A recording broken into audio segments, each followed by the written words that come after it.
अवलंबी उसे पवित्र मानते हैं।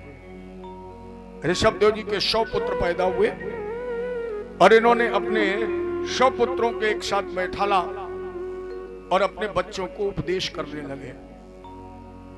पिता हो तो ऋषभ देव जैसा, मां हो मदालसा जैसी, राजा हो अम्बरीश जैसा, भाई हो भरत जैसा, तो मित्र हो प्रहलाद जैसा। पिता ऋषभ देव जी जैसा क्यों हूं? आज तक किसी पिता ने अपने बच्चों से ये कहा है कि बेटा ये संसार नश्वर है? कोई पिता नहीं कहता है। हर माता पिता ये चाहता है कि हम कुएं में गिरे, हमारे बच्चे भी गिरे। जो हमने किया वही हम बच्चों से चाहते हैं। लेकिन ऋषभ देव जी ने ऐसा नहीं किया। ऋषभ देव जी ने अपने बच्चों को बैठा और कहा, बेटा नायम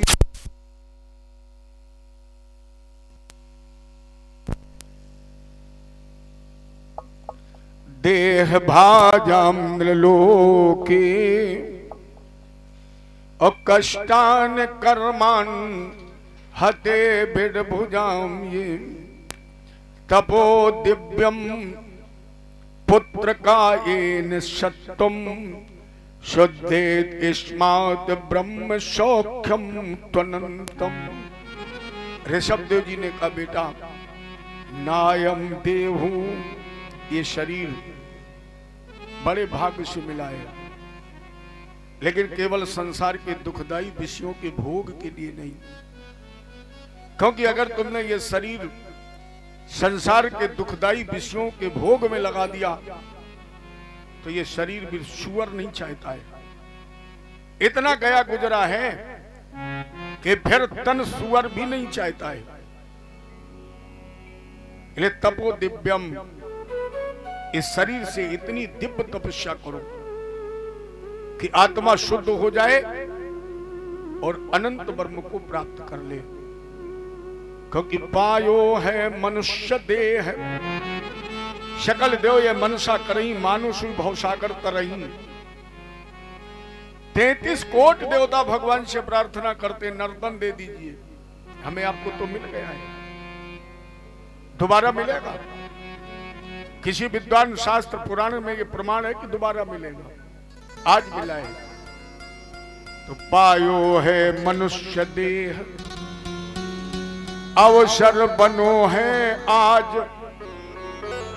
ऐसी देह कहो फिर कहां पायो। इले भूलत हो बावरे, अब तो सामने हो रत्न अनमोल को तू काहे गवायो। सोच समझ कर ठगन को संग त्याग, और ठगबाजी देख कर न मन को लुभाइए। कहे विनीत ताते सावधान काहे ना हो, तो हरि को भजन कर हरि में समाइए। ये मौका मिल गया, हरि का भजन कर हरि में समाइए।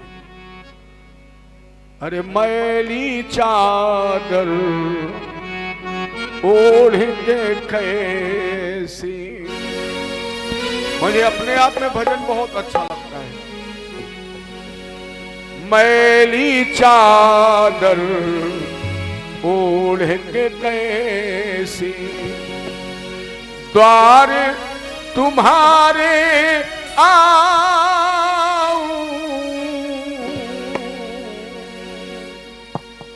मैली चादर ओढ़ के कैसे, मैली चादर ओढ़ के कैसे, द्वार तिहारे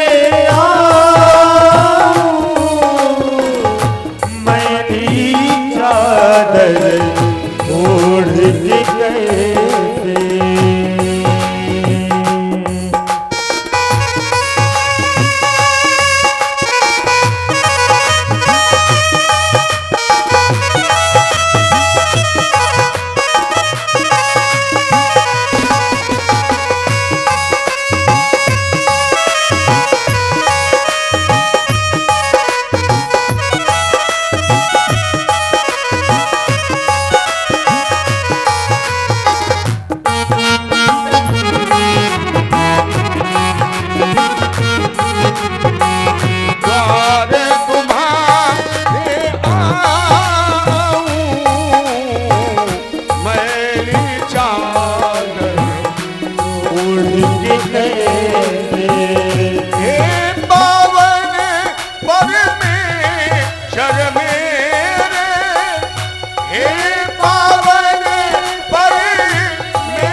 कैसे द्वार तिहारे आऊं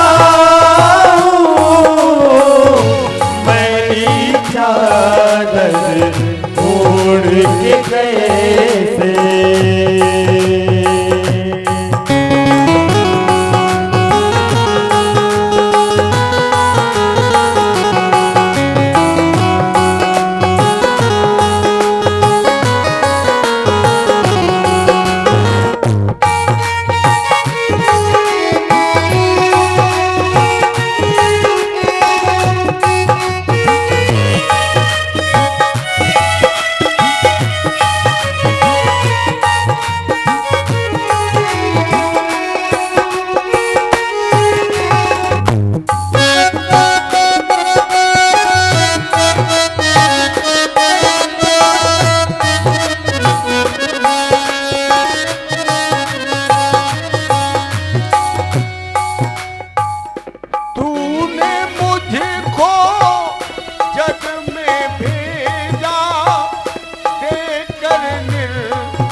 कैसे द्वारे तुम्हारे आऊं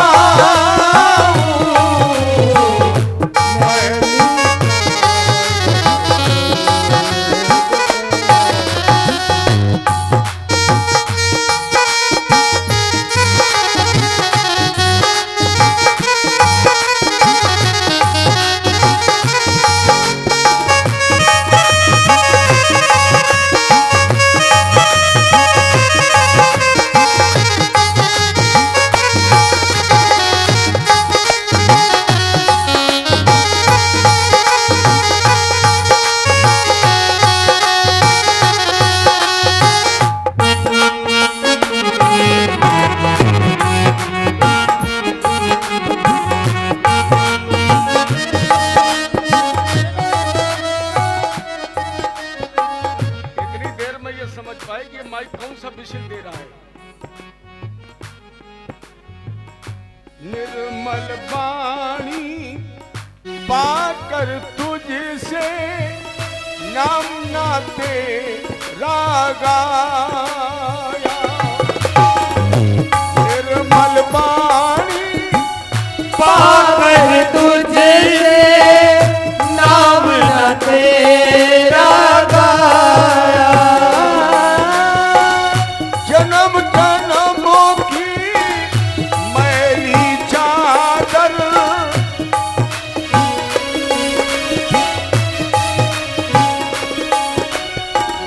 नैन मूंद कर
कभी ना आया। इन पैरों पर चल कर तेरे द्वार कभी ना आया। जहाँ जहाँ हो पूजा तेरी कभी नदी से रुकाया। जहाँ जहाँ हो पूजा तेरी कभी कभी नदी से झुकाया। हे हरि हरि में हार के आया। हे हरि हरि में हार के आया। अब क्या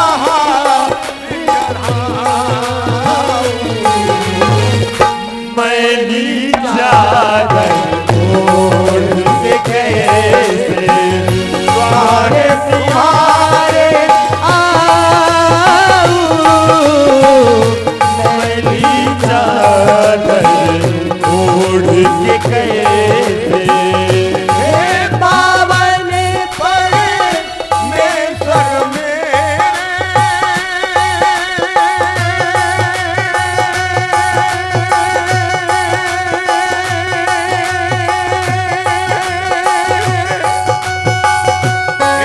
पावन परमेश्वर मेरे मन ही मन बरमाऊं।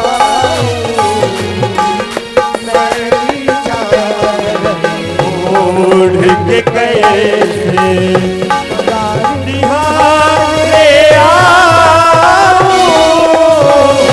मैली चादर ओढ़ के कैसे मैली चादर ओढ़ के कैसे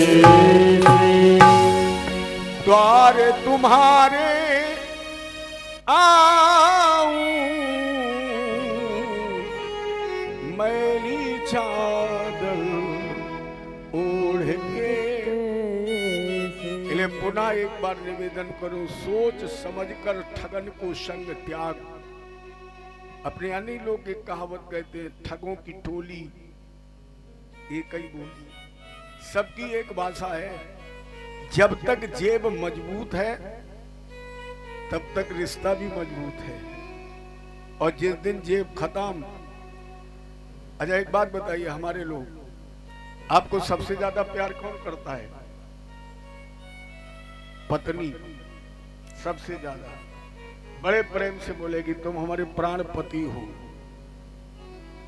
मां नहीं कहती कभी कि तुम प्राणों से ज्यादा हो, पत्नी कहती है मेरे प्राण पति हो। जानते हो क्यों कहती प्राण पति हो? क्योंकि सबसे ज्यादा जेब पर डकैती भी तो यही डालती है। चूके नहीं कि शर्ट और पैंट से गायब, और जितने गायब उतने लंबे प्राणपति हो। और अगर मेरी बात पर विश्वास नहीं है तो आप कल से काम करना बंद कर दीजिए। कोई कहे ना कहे, लेकिन पत्नी 15 दिन में कहने लगे कि ज्यादा नहीं कर सकते हो, तो कम से कम जयवीर इंटर कॉलेज के गेट पे एक पेटी धर लो।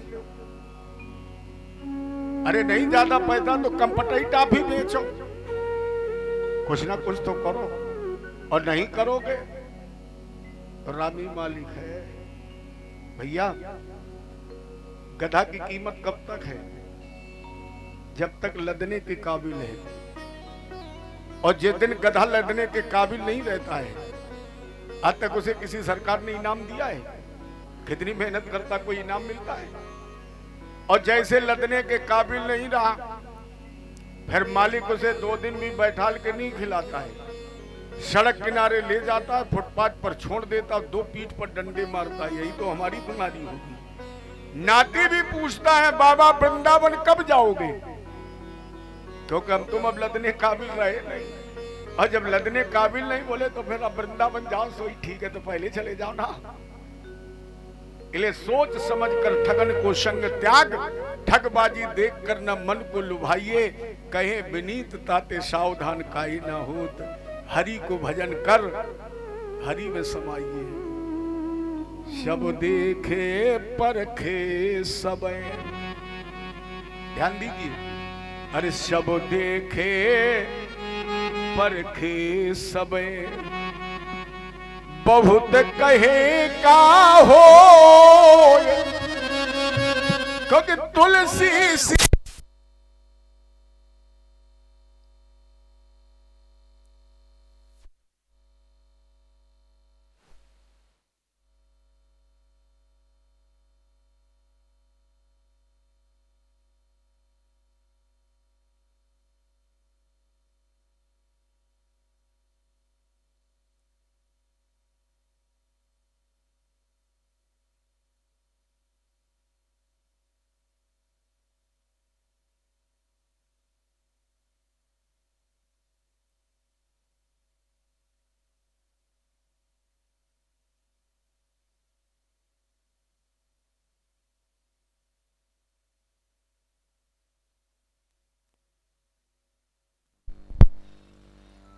सबको परखा और सबको जांचा, एक ही निष्कर्ष निकाल लिया, तुलसी सीता राम बिन नहीं आपनु कोई। सीता राम के अलावा इस संसार में अपना और कोई है ही नहीं।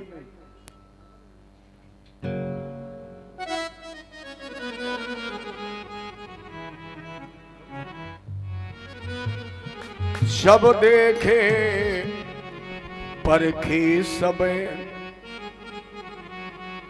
बहुत कहे का हो, तुलसी सीता राम बिन नहीं आपनु कोई। इन्हीं के 100 पुत्रों में एक पुत्र का नाम था भरत, जिनके नाम से इस देश का नाम भारतवर्ष पड़ा है। राजनैतिक दृष्टिकोण से तो लोग ये कहते हैं कि दुष्यंत शकुंतला पुत्र भरत से इस देश का नाम भारतवर्ष पड़ा है। ये राजनैतिक देन है, लेकिन हमारी शास्त्रीय परंपरा के अनुसार ऋषभ देव जी के पुत्र से इस देश का नाम भारतवर्ष पड़ा है, जिनके 3 जन्मों की प्रमाणिकता हमारे भागवत जी में है। प्रथम जन्म में ऋषभ देव पुत्र भरत, दूसरे जन्म में कालंजर नाम के पर्वत पर मृग, और यही तीसरे जन्म में एक ब्राह्मण क्या पैदा हुए जिनका नाम रखा गया जड़ भरत। इस प्रसंग से एक संदेश, व्यक्ति की 4 चीजें कभी नहीं बदलती है। ये बदल सकता है बस, ये चोला बदल जाता है, लेकिन 4 चीजें जो आपकी इस समय हैं, ये अगले जन्म में भी थी और ये अगले जन्म में भी रहेंगी। उसमें पहली चीज है मन, ये कभी नहीं बदलता है। जो मन तुम्हारा पिछले जन्म में था वो इस जन्म में भी है, और ये मन अगले जन्म में भी रहेगा। दूसरे, बुद्धि नहीं बदलती है। अगर बुद्धि में परिवर्तन होता तो एक अध्यापक जब क्लास में पढ़ाता है तो वो तो ये चाहता है कि मेरा हर विद्यार्थी फर्स्ट डिवीजन में पास हो, उसके अंदर ईर्ष्या द्वेष नहीं होता है। लेकिन पढ़ता कौन है? जो पूर्व जन्म से पढ़ा है। और नहीं तो एक क्लास में 5 ही पास क्यों हुए, 25 क्यों फेल हो गए? भाई सूत्र तो एक ही समझाया गया, वही पास हुआ जो पहले से पढ़ा था। इससे यह कहा जा सकता है कथा वही सुनता है जिसका मन पहले से भगवान की कथा में लगा है।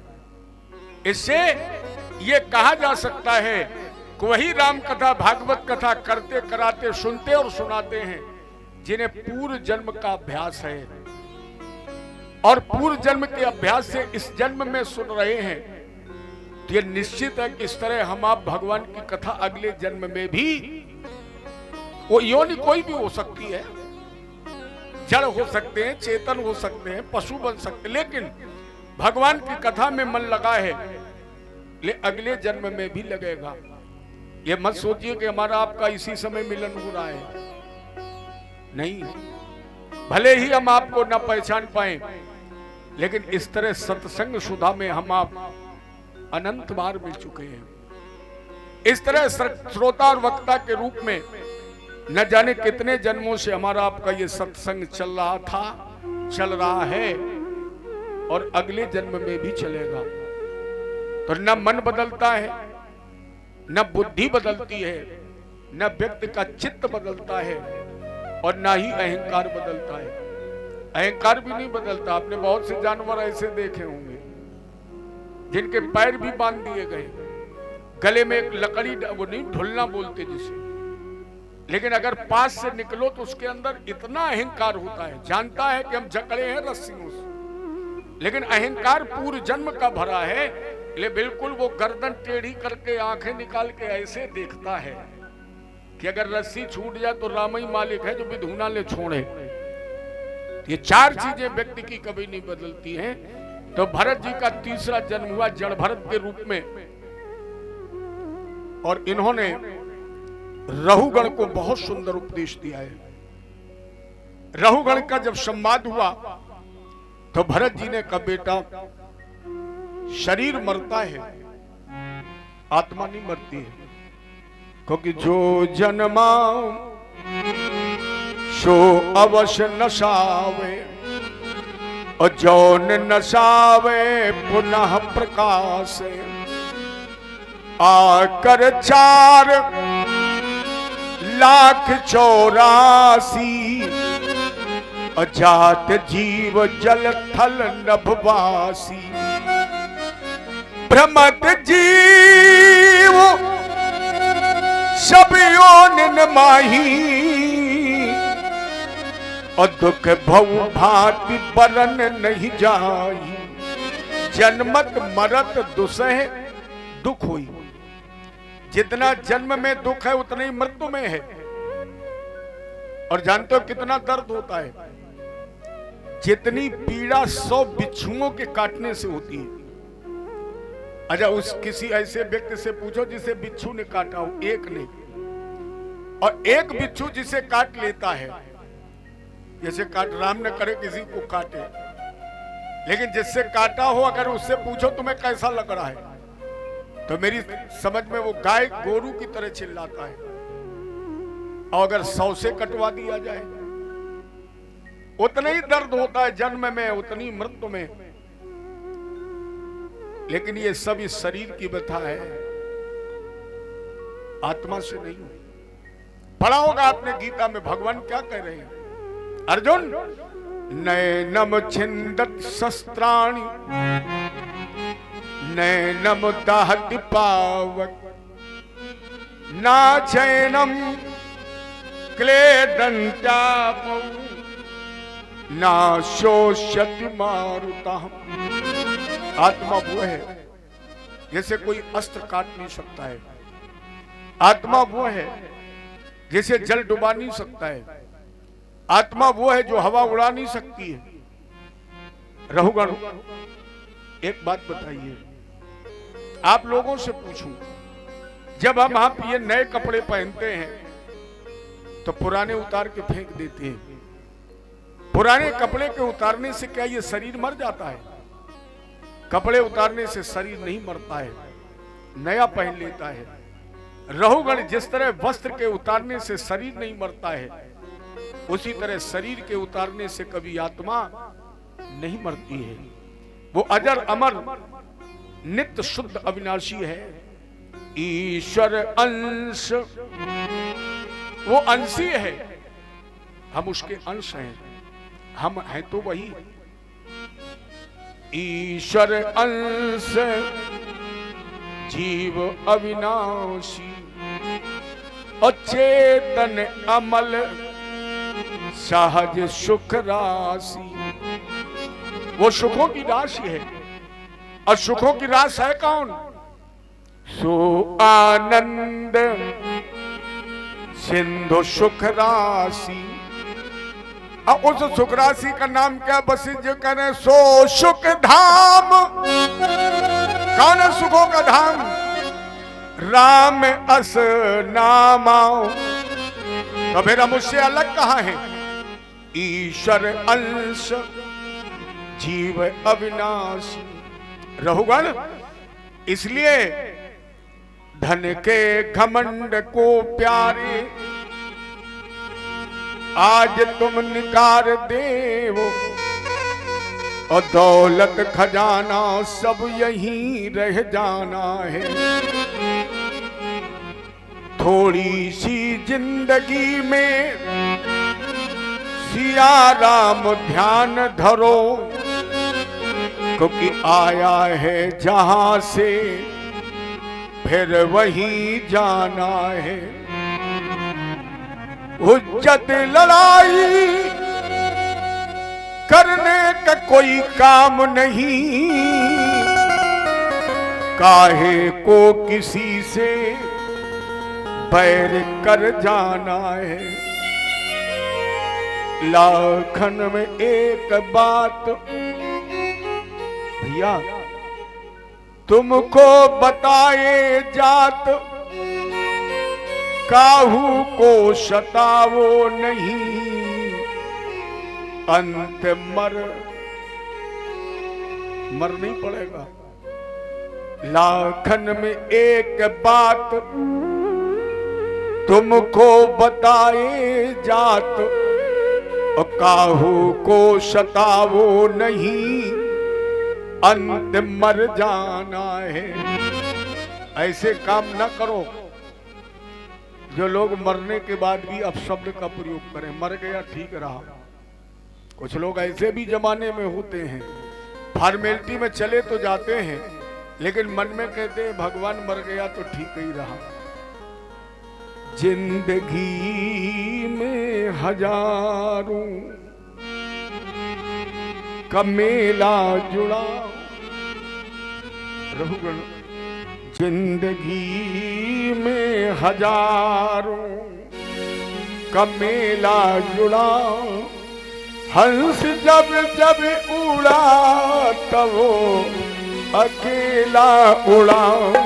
जिंदगी में हजारों का मेला जुड़ा, हंस जब जब उड़ा तो अकेला उड़ा। जिंदगी में हजारों का मेला जुड़ा, जिंदगी में हजारों का मेला जुड़ा, हंस जब जब उड़ा तब अकेला उड़ा। में हजारों का मेला जुड़ा, हंस जब जब उड़ा तो अकेला उड़ा। से बच न पाएगा छोटा बड़ा, काल से बच न पाएगा छोटा बड़ा, हंस जब जब उड़ा तब अकेला उड़ा। हंस जब जब उड़ा तो अकेला उड़ा।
अकेला जुड़ा अंत में लखपति के नाम ढेला जुड़ा।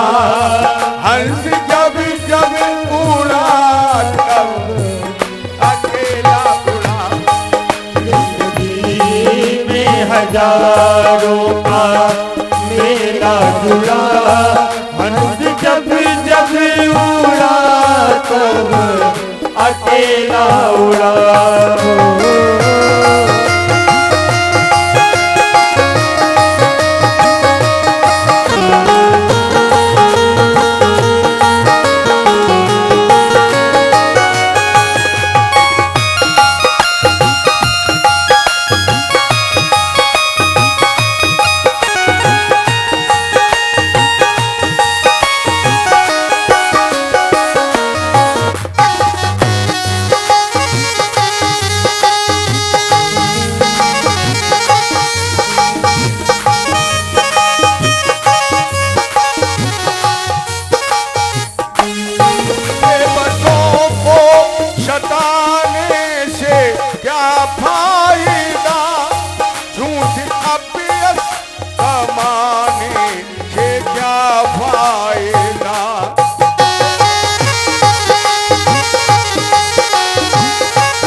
क्या फायदा। नीम के साथ जैसे करेला जुड़ा। नीम के साथ जैसे करेला जुड़ा। हंस जब जब उड़ा अकेला उड़ा। जिंदगी में हजारों का मेला जुड़ा। जिंदगी में हजारों का मेला जुड़ा। हंस जब जब उड़ा तब अकेला उड़ा।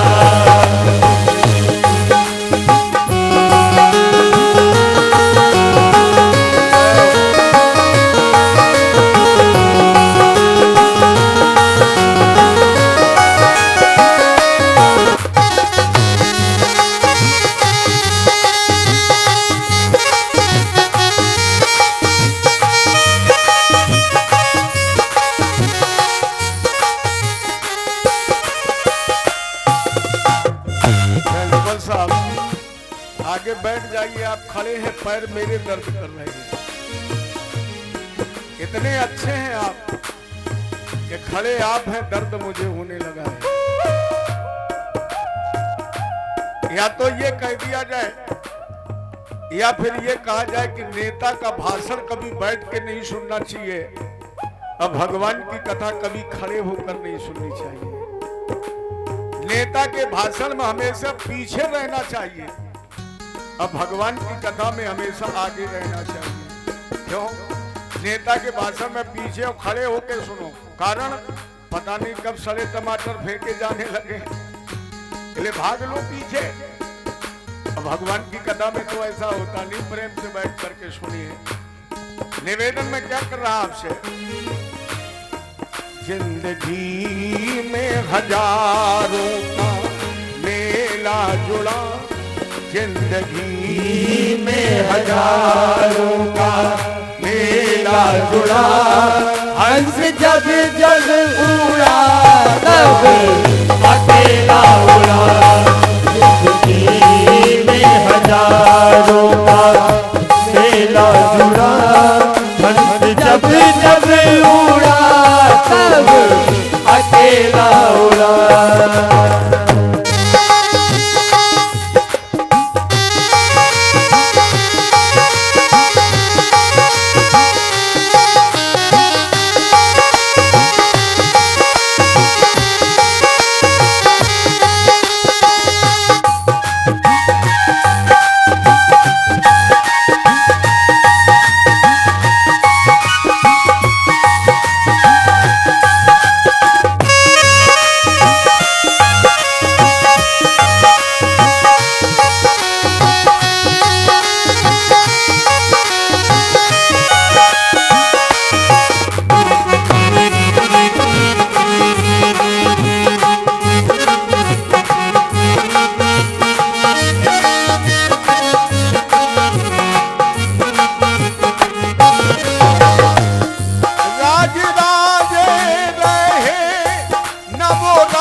का जगत में झमेला जुड़ा, हंस जब जब उड़ा तब अकेला उड़ा।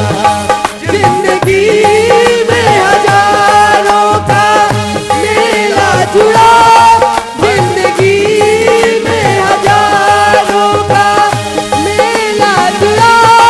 हंस जब जब उड़ा तब अकेला उड़ा।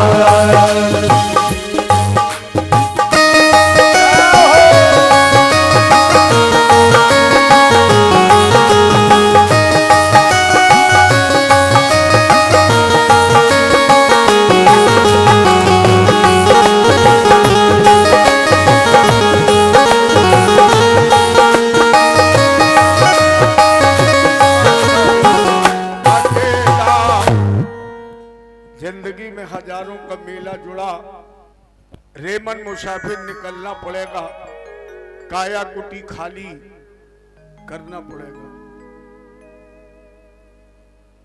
भैया एक गजल की लाइन गा लूं, अनुमति मिले तब भी गाऊंगा। एक लाइन गाऊं फिर कथा को आगे बढ़ाऊं। बड़ा मेरा दिल कर रहा है गाने का, चूंकि घटना आज की है। मैं आ रहा था, कहीं एक गजल बज रही थी, मुझे एक लाइन समझ में आई, वो इसी प्रसंग से। अर्थ अच्छा लगाना, आप बहुत समझदार हैं, प्रबुद्ध वर्ग के लोग बैठे हैं। क्योंकि इतने लोगों में अगर ये ना कहना पड़े कि शांति से बैठो, इसके मतलब यहाँ कथा के श्रोता बैठे हुए हैं, भीड़ नहीं है, अनर्गल भीड़ नहीं। उपस्थिति तो आपकी बहुत अच्छी है, गांव दूर है बिल्कुल। ये मान लीजिए कि जंगल में कथा हो रही, इतने लोग बैठे हैं, बहुत अच्छे हैं। सभी श्रोता बैठे, बधाई है।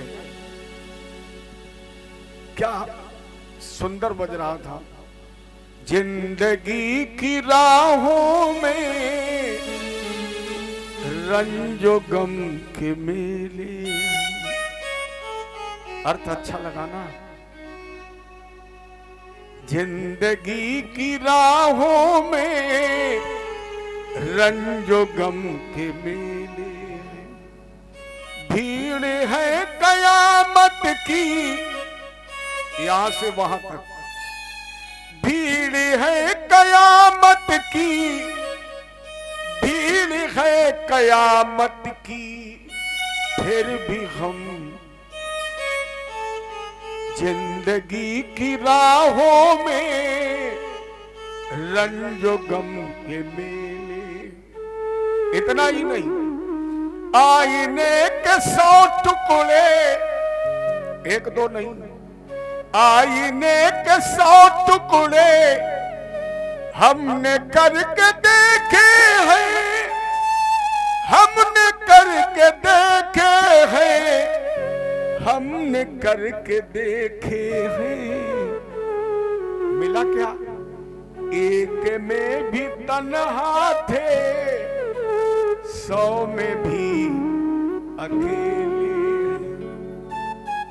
एक में भी तन्हा थे, 100 में भी अकेले। भीड़ है कयामत की, फिर भी हम अकेले हैं। जिंदगी की राहों में रंजो गम के, कसम वादे प्यार वफा सब, कसम वादे प्यार वफा सब बातें हैं, बातों का क्या। कोई नहीं किसी का झूठे, कोई नहीं किसी का झूठे, नाते हैं नातों का क्या। कसम वादे प्यार वफा सब बातें हैं, बातों का क्या। होगा मसीहा,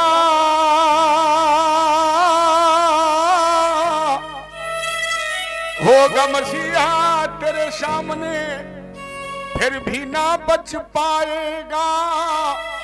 कोई बचेगा? और तेरा अपना खून ही आखिर तुझ में आग पड़ोसी थोड़ी लगाएगा। बेटा तुम्हें दंड दे रहा है, सता रहा है, लड़ रहा है, रो क्यों रहे हो? ईमानदारी से बताना, बिल्कुल ईमानदारी से, क्योंकि हमारे सामने भले झूठ बोल जाओ, गोविंद से नहीं चलेगा। ईमानदारी से बताइए आपने बेटा क्यों पैदा किया है। अगर किसी से पूछा जाए बेटा क्यों पैदा करते हो, तो वो यही कहेगा बेटा इसलिए चाहिए कि कम से कम मरने के बाद लाठी तो मार देगा, इसीलिए तो पैदा करते हो कि मेरे मरने के बाद लाठी मार देगा। और जब तुमने लाठी मारने के लिए पैदा ही किया है तो एक आध डंडा मार दे तो रो क्यों रहे हो? देखो तुम हंसते हो, बहुत समझने का विषय है। तुम हंसते हो, रोते हो, ये तुम्हारा विषय है, बेटे का नहीं है। बच्चा तो जिसलिए आया वही कर रहा है। जैसे हमारी माताएं आगे बैठी है, आपको जो माँ बनी है उन्हें पता है। अच्छा, बच्चा जब माँ के पेट में होता तब क्या करता है? जब माँ के गर्भ में बच्चा होता तो क्या करता है? लाते तो मारता है। और जब बच्चा माँ के पेट में लात मारता तो कितनी प्रसन्न है। पति को बताया वो भी खुश, दादी बाबा को पता लगा पूरा घर खुश, बड़ा प्रसन्न। कर क्या रहा है? मार रहा है। और माँ के गर्भ से जब उसका जन्म हुआ और बच्चे के रूप में माँ की गोद में रहा, तब क्या करता है? तब फूल बांटता है। तो हाथों से भी मारता है, लातों से भी मारता है। और जुगाड़े लग जाए तो बाबा की दाढ़ी पकड़ के देखो बाबा के 32 पाए। तो माँ के पेट में रहा तब मारा, हंस रहे थे। जन्म हुआ मार रहा है तो भी हंस रहे हो। तो 25 साल का होके अगर उसने 2 थप्पड़ मार दी तो क्यों रो रहे हो? इसके मतलब उसका काम केवल मार नहीं है, पेट में भी मारा, जन्म के बाद मार रहा है, बड़ा होगा तो भी मारेगा। और चिंता मत करो, जब मर जाओगे तो भी मारेगा। तो फिर रोना और हंसना तुम्हारा काम है, बेटे का काम थोड़ी है। वो तो अपने ही काम कर रहा है। भाई हम कथा कहने का हमें अभ्यास है तो हम कथा कह रहे हैं, चाहे रो के कहें, चाहे गा के कहें, चाहे अब कोई कहे आल्हा सुना दो तो हम सुना सकते हैं। आपको अच्छी लगे ना अच्छी लगे, हम तो जितना जानते हो उतना ही तो करेंगे। तो बेटा आता मारने के लिए, तुमने पैदा ही किया मारने के लिए, फिर कम कम रो रहे हैं, हंसते रहो। वही लिखा विद्वानों, होगा मसीहा तेरे सामने फिर भी ना बच पाएगा, और तेरा अपना खून ही आखिर तुझ में आग। आसमान में उड़ने वाले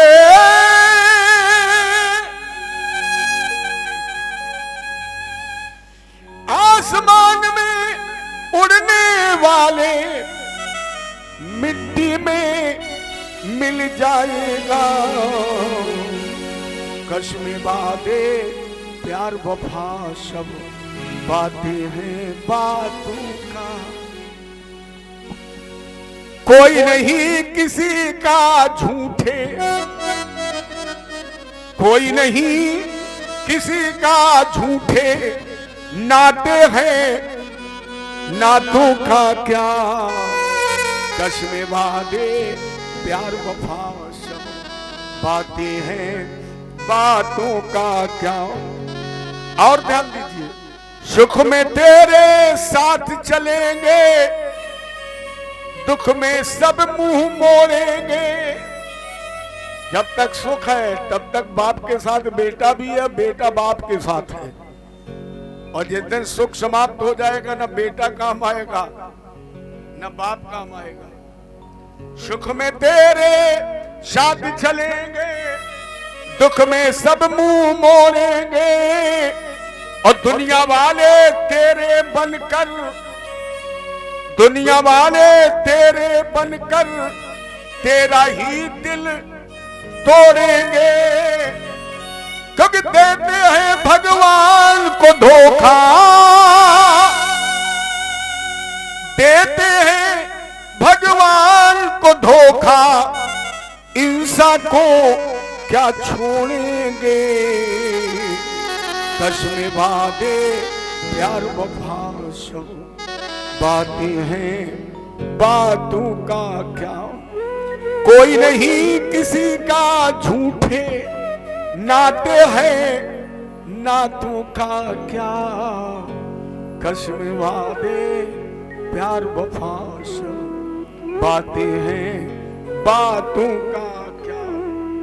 काम अगर ये हिंदू का है, मैंने निवेदन किया था भागवत धर्म मानव धर्म है, ये ना हिंदू की चर्चा करती, ना मुसलमान की, ना ईसाई की, ये केवल मानव की चर्चा करती और कहती अरे हिंदू जरा सोच, काम अगर हिंदू का है तो मंदिर किसने लूटा है, और मुस्लिम का है काम अगर ये तो खुदा का घर क्यों फूटा है। ये जगाइए अपने आप को, जिस मजहब में जायज है सब, जिस मजहब में जायज है ये, वो मजहब तो झूठा है, कसम वादे प्यार वफा सब बातें हैं, बातों का कोई नहीं किसी का झूठे नाते हैं, नातों का क्या, कसम वादे प्यार वफा सब बातें हैं, बातों ले सब देखे परखे समय बहुत कहे का हुए, तुलसी सीता राम बिन नहीं आपनु, कोई नहीं है सीता राम के अलावा, ले सीताराम सीताराम सीताराम कहिए, जाई विद राखे राम। ये सिद्धांत तो कभी मत भूलो, सीताराम सीताराम कहो भैया, सीताराम सीताराम कहो भैया, यही तो पार लगेगी नैया, इसी से पार लगेगी और कोई पार नहीं है। खुद ही डूब रहे, हमें तुम्हें पार लगाएंगे, हम खुद डूब रहे हैं, हम तुम्हें पार लगाएंगे, तुम डूब रहे हो तुम हमें पार लगाओगे। अपनी करनी गुरु उतर गए, अपनी करनी कुछ करनी ऐसी कर चलो पार हो जाओ, सब देखे परखे सबे बहुत कुछ परखा है। इस तरह विवरण देते देते सुखदेव जी ने कहा कि राजेंद्र, जो राम के नाम के सहारे हैं, जैसे आपने देहात में कभी, अब तो जमाना चला गया है, पहले माताएं चक्की पीसती थी, अब कोई पीसता है? अरे चक्की की बात छोड़ो, अब तो मसाला भी कोई नहीं पीसता, अब तो घर घर में वो मिक्स, क्या उसको बोलते हैं, टैक्सी,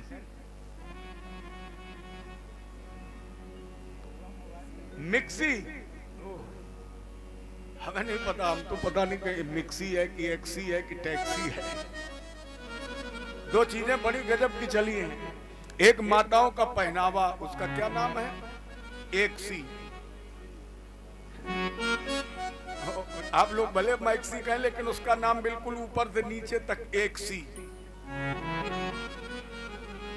अब कोई मसाला पीसता ही नहीं, अब तो मिक्सी, सब कर दो मिक्स। अच्छा एक बात मान लो, आज शाम को सिलौटी बटना से मसाला पीस से सब्जी बना के देखना, उसका स्वाद अलग होगा,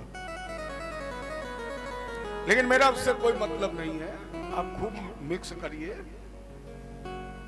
हम केवल एक निवेदन करना चाहते हैं कि माताएं जब चक्की पीसती थी, बहुत कोशिश करती थी, न जाने कितनी बार ऊपर का पाट उठा के गेहूं के दाने कील से अलग करती थी, लेकिन एक का दाना, दो दाने ऐसे बचते थे जो कील के सहारे रहते थे और वो कभी नहीं पिसते थे। ये कील क्या है? मेरे गोविंद का नाम।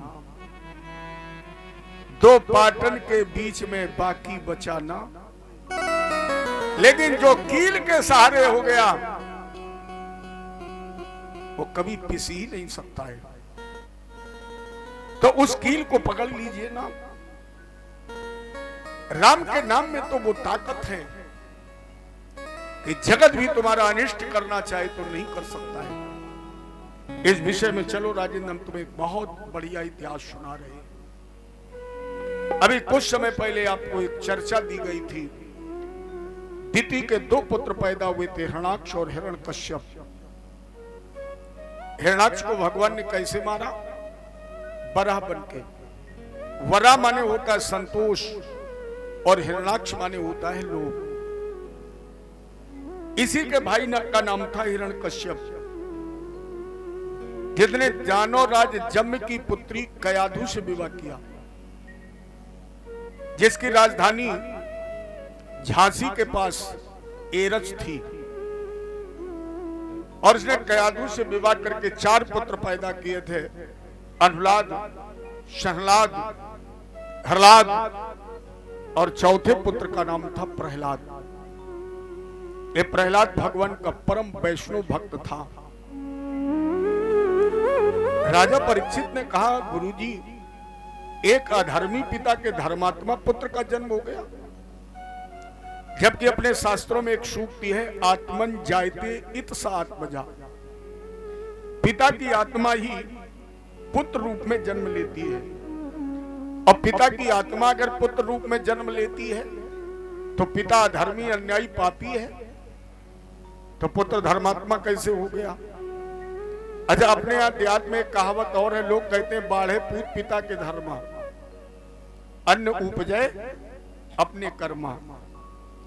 पिता के पुत्र की उत्पत्ति होती है पिता के कर्म और धर्म के अनुसार।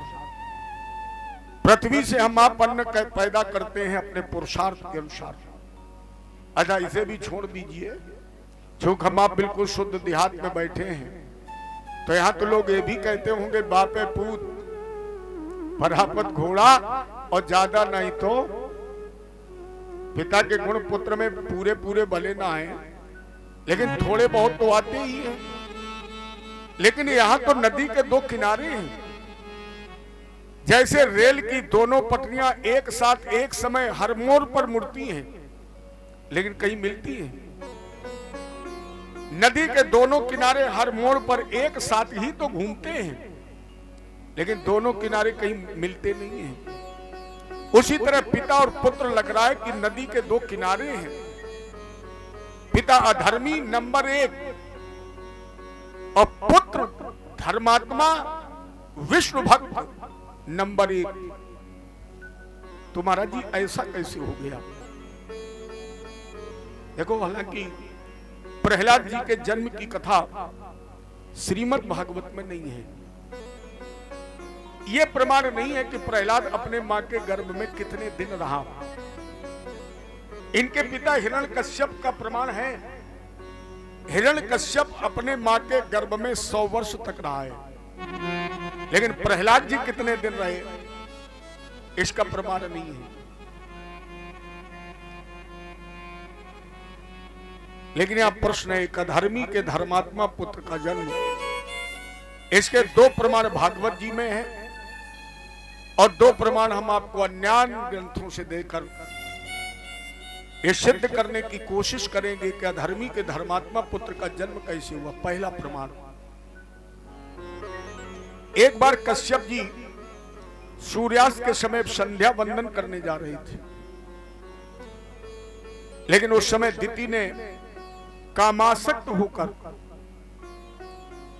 कश्यप जी से प्रणय निवेदन किया। कश्यप जी ने बहुत समझाया, लेकिन दिति नहीं मानी, और जब दिति नहीं मानी तो कश्यप जी ने दिति की याचना स्वीकार कर ली। जिस समय शक्ति ग्रहण कर ली दिति ने, कश्यप जी ने कहा देवी अनर्थ हो गया, ये सूर्यास्त का समय है, असुरों के गमन करने की बेला है, मुझे स्पष्ट दिखाई पड़ रहा है कि तेरे गर्भ से 2 असुरों का जन्म होगा, 2 राक्षस पैदा होंगे। दिति ने कहा कि महाराज जी मेरे कुल को कलंक लग जाएगा, इसलिए मैं गर्भ नष्ट कर दूंगी। कश्यप जी ने कहा दिति ऐसा मत करना, ये असुर तो होंगे लेकिन इतने वीर होंगे कि इन्हें मारने के लिए स्वयं भगवान का अवतार होगा, और तुम्हारे कुल में जो कलंक लगेगा, इस कलंक को धोने के लिए तुम्हारा जो नाती पैदा होगा प्रहलाद, ये भगवान का अनन्य भक्त होगा। तो कश्यप जी ने दिति को वरदान दिया था कि तुम्हारे नाती भगवत भक्त पैदा होगा, इसलिए प्रहलाद जैसा भक्त पैदा हुआ। ये पहला प्रमाण। दूसरा प्रमाण स्वयं प्रहलाद जी ने दिया है। जब प्रहलाद जी अपने साथियों के साथ उस विद्यालय में राम का नाम गाते थे ना, तो प्रहलाद के मित्रों ने पूछा, ये नाम तुमने सीखा कहां से? भैया, एतभ्याम गुरुपुत्राभ्याम बालनाम ईश्वर। ये जो ईश्वर का नाम है, ये हमारे माता पिता, आपके माता पिता गुरु जी नहीं लेते हैं। आपने कहां से सीखा? प्रहलाद जी ने कहा, पितर प्रस्तुते अस्माकम तपसे मंदराचलम। जिस समय मेरे पिताजी मंदराचल पर्वत पर तपस्या करने के लिए गए, उस समय मैं अपनी मां के गर्भ में 7 मास का था। हमारी भागवत जी में प्रमाण है कि 7 मास का बच्चा मां के गर्भ में ज्ञान प्राप्त करने लगता है। तो मैं 7 मास का ही था। इंद्र ने मेरे पिता की अनुपस्थिति में मेरी मां का हरण कर लिया, लेकिन रास्ते में देवर्षि नारद ने इंद्र को समझाकर मेरी मां को प्राप्त कर लिया। और नारद जी अपने आश्रम पर लेकर मेरी मां को पहुंचे और वहीं पर बीना के तारों को झनकार कर नारद ने नारायण नाम गाया। मुझे इतना प्यारा लगा कि मैंने नारद को मां के पेट में ही अपना गुरु मान लिया और वहीं से नारायण नाम सीख लिया। तो प्रहलाद जी ने यह स्वयं बताया कि हम एक अधर्मी पिता के धर्मात्मा पुत्र के रूप में कैसे पैदा हुए। दूसरा प्रमाण, ये दोनों भागवत में है, लेकिन 2 प्रमाण हम आपको अन्यंत ग्रंथों से दे रहे हैं। पहला प्रमाण, जिसमें हिरण्यकश्यप को यह पता लगा कि मेरे भाई का हत्यारा विष्णु है, तो इसने कयाधु के कंधे पर राजभार रख दिया। यह संकल्प लिया कि हम 3 दिन के अंदर अपने भाई के मारने वाले विष्णु को मारने का वरदान प्राप्त कर लेंगे। और ये निर्जन स्थान पर बैठ गया। देखो, असुर हठयोग करते हैं, जिद करते हैं। नारद जी ने सोचा कि अगर इसने जिद कर ली और ब्रह्मा जी कहीं वरदान देने आ गए तो मेरे प्यारे प्रभु को बड़ा कष्ट होगा। इसलिए नारद जी ने तोते का रूप बना लिया और वही हिरण्यकश्यप के पास आकर के बैठ गए। कहा, हिरण्यकश्यप उठ, नारायण। अच्छा, बैरी का नाम कान में पड़ जाए तो गुस्सा आ ही जाता है। ध्यान टूट गया। हिरण्यकश्यप ने 1 बार नहीं 3 बार ध्यान लगाना चाहा और नारद जी ने 3 बार घूम फिर करके कह दिया, हिरण्यकश्यप उठो, नारायण नारायण नारायण। हिरण्यकश्यप ने कहा, इसके मतलब आज मुहूर्त अच्छा नहीं है, क्योंकि एक पक्षी बार बार हमारे दुश्मन का नाम ले रहा, आज भजन नहीं करेंगे। शाम को घर पहुंच गया।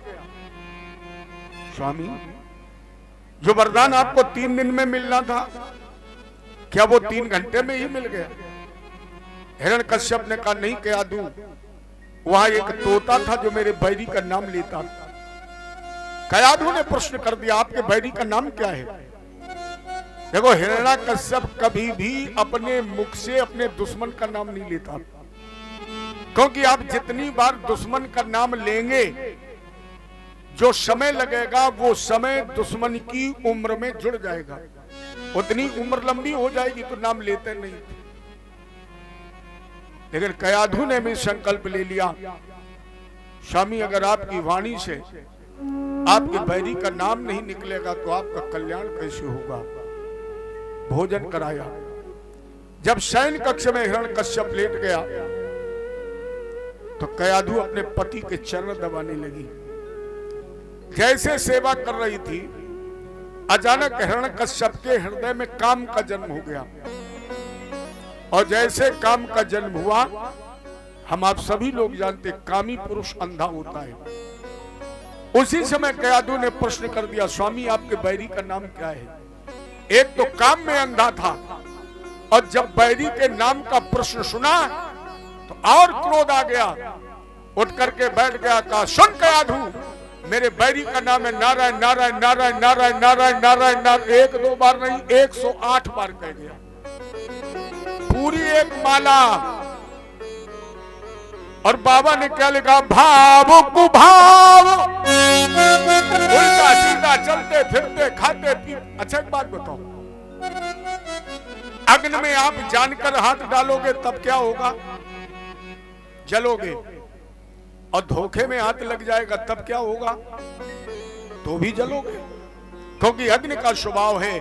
उसी तरह मेरे गोविंद के नाम का स्वभाव है, जानकर लोगे तो भी तरोगे, धोखे से लोगे तो भी तरोगे, दुश्मनी से लोगे तो भी, क्योंकि प्रभाव है। तो उस दिन धोखे से ही सही, बैर से ही सही, क्रोध से ही सही, वाणी से नारायण का नाम निकल रहा था। इसलिए उस दिन के संसर्ग से कयाधु ने गर्भ धारण करके जो पुत्र पैदा किया, प्यारी ये नारायण भक्त प्रहलाद हो गया। ये 3 प्रमाण। चौथा प्रमाण आप सभी लोग जानते होंगे, हम ब्राह्मणों का एक धर्म है ठाकुर जी की सेवा, ठाकुर जी की पूजा, कुछ भी ना करें लेकिन ठाकुर जी की सेवा। तो इनका जो गुरु था, हिरण्यकश्यप के जो गुरु जी थे, ये शुक्राचार्य जी थे। और शुक्राचार्य भी आर्य ब्राह्मण थे।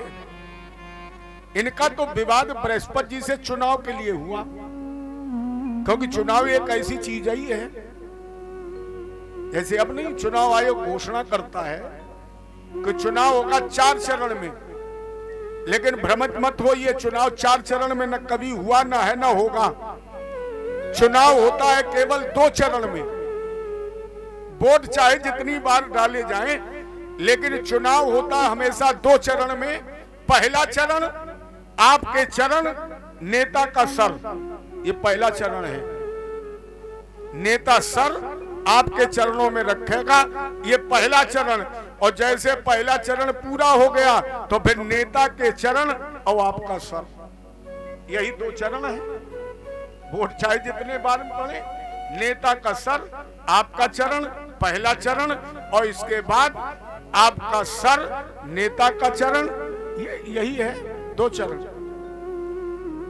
तो वो चुनाव विधि ऐसी है। उस समय देवताओं ने शुक्राचार्य जी से कह दिया चुनाव लड़ जाओ, हम तुम्हें वोट देंगे।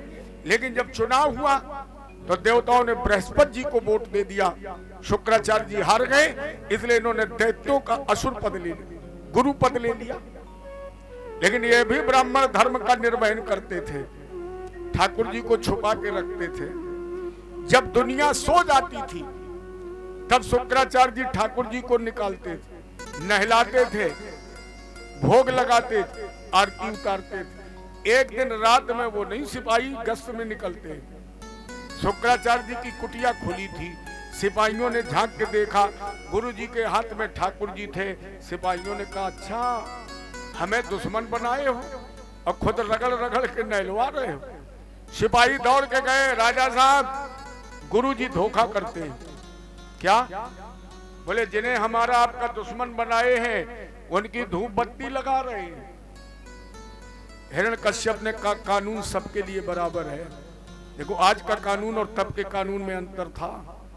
आज गरीब के लिए कानून अलग है और अमीर के लिए कानून अलग है। पहले ऐसा नहीं था, पहले गरीब और अमीर एक कानून से बना होता था। अगर गुरु जी को रंगे हाथ पकड़ा दोगे तो उन्हें भी मृत्यु दंड। सिपाहियों ने कहा तो कल चलना रात के 12 बजे। दूसरे दिन हिरण्यक शुक्राचार्य जी का तो स्वाभाविक गुण था, अंदर से कुंडी बंद, आसन पर बैठे, ठाकुर जी हाथ में नहलवा रहे थे। ओम मंदाकिन्यासी अद्दारु स्वरूपा भरम शुभम तदिदम कल्पितम देवो स्नानार्थम प्रतिग्रहताम। स्नान कराया, भोग लगाया, नाभ्यासीदन, अब उठाया दीपक, बोले ओम जय जगदीश। लाइन पूरी नहीं हुई, चेला ने कुंडी खटखटाई। शुक्राचार्य जी ने घड़ी देखी, बोले 12 बजे है। कौन? शुक्राचार्य जी ने कहा गुरुदेव मैं आपका शिष्य, जल्दी दरवाजा खोलिए। शुक्राचार्य जी ने कहा अब मरी, क्योंकि अगर दरवाजा न खोला तो राजा का की अवहेलना है, ये मार देगा। और अगर मैंने दरवाजा खोल दिया तो ठाकुर जी हाथ में तो मार देगा। क्या करें? ब्राह्मण को जल्दी से कोई उपाय नहीं सूझा। कमंडल रखा था जल से भरा हुआ, उसी में ठाकुर जी को डाल दिया और हाथ जोड़ करके कहा, हे ठाकुर जी महाराज, इस दीनहीन ब्राह्मण पर दया करना, हमने बहुत छुप करके आपकी सेवा की है। और दरवाजा खोल दिया। शुक्राचार्य जी को प्रणाम किया। गुरुजी ने कहा, बेटा प्रसन्न रहो। हिरण्यकश्यप ने कहा, गुरुजी क्या हो रहा था? बोले पूजा। किसकी पूजा कर रहे थे? बोले जिसकी जग पूजा करता है। हिरण्यकश्यप को यह अभिमान था कि मेरी जग पूजा करता है। जैसे रावण ने विभीषण से कहा, विभीषण तुम्हें शर्म नहीं लगती है? मेरे टुकड़ों पर पलता है, मेरा नमक खाता है, मेरी लंका में रहता है, नाम दुश्मन का लेता है। विभीषण ने कहा, कौन कहता है? रावण ने कहा, तुम राम नहीं कहते हो? विभीषण ने कहा, हम राम कहते नहीं है, तुम समझते हो राम। अच्छा, तुम राम नहीं कहते हो तो क्या कहते हो? विभीषण ने कहा, इस लंका में अगर आपका कोई सच्चा भक्त है तो ये विभीषण। क्यों? बोले रावण का रा और मंदोदरी का मां। हम तो दोनों का भजन करते, रावण मंदोदरी का, लेकिन रावण मंदोदरी कहने में लगती है देर। अब जमाना 60 ठंड का है, संकेत से समझ लो। तो हमने रावण का उठा लिया रा, अब मंदोदरी का उठा लिया मां, अब बन गया राम। तो हम क्या करें? मेरे कहने का मतलब भगवान अपने भक्त से बचने का कोई ना कोई रास्ता तो निकाल ही देते हैं। हिरण्यकश्यप ने कहा, गुरुदेव तलाशी। शुक्राचार्य जी ने कहा, तुम्हें तो वारंटों की जरूरत नहीं, क्योंकि खुद न्यायाधीश का मुख्य न्यायाधीश। तलाशी ली गई लेकिन ठाकुर जी नहीं मिले, क्योंकि वो तो कमंडल में पड़े थे। उधर किसी का ध्यान गया नहीं। चाहे तो ये मान लीजिए कि सोई जाने शब्दों को जन्माता नहीं, इसलिए हिरण्यकश्यप का ध्यान उधर नहीं गया। प्रणाम किया, गुरुजी चलें, गलती हो गई, हम कान पकड़ रहे हैं, हमें आप पर संदेह हो गया। गुरुजी ने कहा, बेटा जाओ। और जैसे हिरण्यकश्यप मुड़ करके चला, पंडित जी को अभिमान आ गया। शुक्राचार्य जी ने कहा, अब बच गए। क्यों? अब तो चेला जा ही रहे, बच गए। ठाकुर जी ने कहा, पंडित जी तुम्हें बचाने के लिए 3 घंटा से नाक बंद किए, कमंडल में डुबकी लगाए हम, और बच गए तुम। अगर तुम बच गए तो बच के दिखाइए। भगवान ने कहा, बच के दिखाइए। भ्रगुट विलास सृष्टि लय होई, जिनकी भ्रगुटी जल जाए, प्रलय हो जाए। तो ठाकुर जी ने जरा सी तिरछी दृष्टि से देखा तो हिरण्यकश्यप को इतनी प्यास लगी, इतनी भयंकर प्यास कि अपने गुरुजी का आदेश भी नहीं लिया और दौड़ करके वही कमंडल उठा लिया जिसमें ठाकुर जी पड़े थे। अब इसने एक हाथ का चुल्लू बनाया और एक हाथ से कमंडल। शुक्राचार्य जी ने कही, अब मरी। अब अगर तनकऊ टेढ़ हो ही गई तो पानी बाद में और ठाकुर जी पहले। अगर ठाकुर जी प्रकट हो गए तो आज बिल्कुल भुट्टास हो। इसलिए शुक्राचार्य जी ने एक मंत्र बोला। आप लोगों से एक निवेदन है, पूरी रामायण पढ़ना, रोज पढ़ना, लेकिन जब ये चौपाई आ जाए तो छलांग लगा जाना। वो चौपाई मत पढ़ना, क्योंकि आप जितनी बार चौपाई पढ़ेंगे मेरे भगवान को उतनी बार आना पड़ेगा। कौन सी चौपाई? दीन दयाल। हमने देखा लोग रसगुल्ला खाते जाते हो, कहते संकट भारी। रसगुल्ला खाना भी संकट है, तब भुला दे प्राण संकट में पड़े।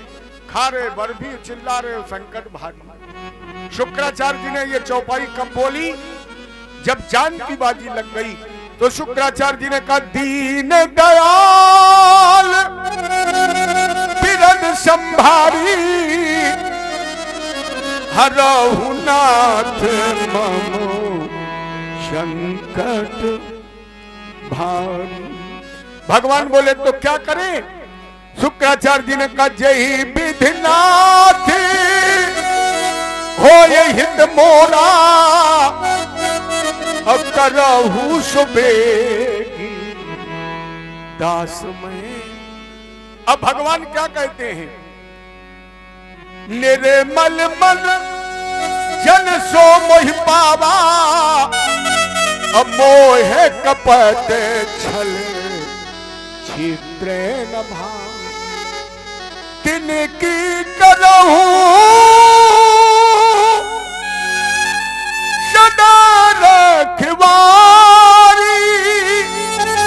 क्या करे मेरे गोविंद? तिनकी करहूं सदा रखवारी अजिम बालक राखे मां।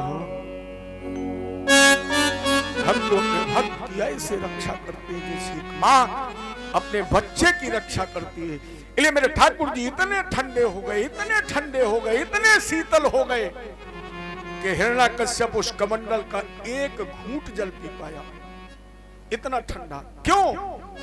जिस जल में हमारे ठाकुर जी निवास कर रहे हैं वो पानी है, वो जल है नहीं।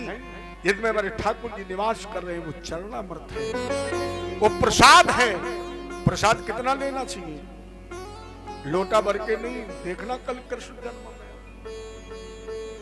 1 लीटर का लोटा दूध 100 ग्राम टंकी में पलट दिया और बोले पंडित जी हम 1 लीटर लाई थी, पहले हम आओ भरवा दो। ये प्रसाद नहीं है। प्रसाद का मतलब है जिसमें कोई स्वाद न मिल पाए। प्रसाद कितना लेना चाहिए? आपके होठों तक लग जाए। ज्यादा लेना हो तो जीभ के अग्रभाग में लग जाए, और ज्यादा लेना हो तो पूरी जीभ में लग जाए, इससे ज्यादा नहीं। और अगर ज्यादा लोगे तो स्वाद मिलेगा। तो उस दिन प्रसाद लेकर हिरण्याकश्यप गया, धोखे से ही सही। जब भगवान का प्रसाद लेकर के गया तो उस दिन के संसर्ग से जो प्रहलाद पुत्र पैदा हुआ, ये नारायण भक्त प्रहलाद हो गया, क्योंकि भगवत प्रसाद से पैदा हुआ। अर्थात एक अधर्मी पिता के धर्मात्मा पुत्र का जन्म कैसे हुआ, ये हमने आपको 4 प्रमाण दिए।